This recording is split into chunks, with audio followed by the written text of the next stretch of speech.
I cittadini siciliani tra i 65 e i 69 anni potranno vaccinarsi subito effettuando una prenotazione e ricevere il vaccino anglo-svedese di AstraZeneca.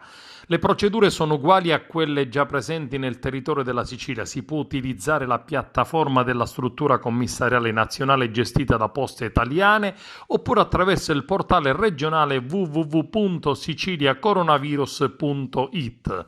La prenotazione può essere fatta online oppure attraverso il call center numero verde 800 00 99 66, attivo dal lunedì al venerdì dalle ore 9 alle ore 18, oppure attraverso i 687 sportelli Postamat ed in ultimo, originale ed efficace, tramite il semplice postino che può inserire in agenda gli appuntamenti richiesti dai cittadini appartenenti alla categoria interessata.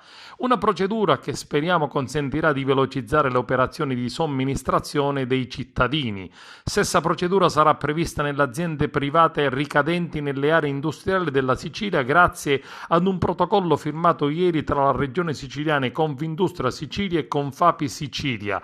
L'accordo dà il via libera alla campagna sperimentale di vaccinazione dentro le proprie imprese nelle aree industriali di tutti i capoluoghi di provincia. Parliamo di oltre 1500 aziende siciliane che, sottolinea il presidente Musumeci, saranno coinvolte. È una grande lezione di civiltà, di prevenzione ed una testimonianza di attenzione verso il mondo del lavoro e della produzione.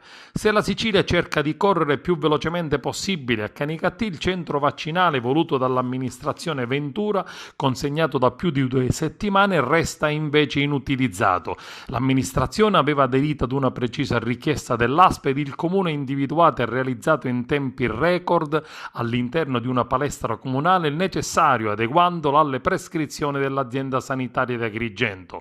Dopo oltre 15 giorni, nonostante tutto sia pronto, la palestra aspetta le attrezzature necessarie da parte dell'ASP, che da fonti ufficiose fa sapere che prima di ogni cosa si è in attesa dei vaccini e subito dopo delle strutture come questa già individuata e disponibile.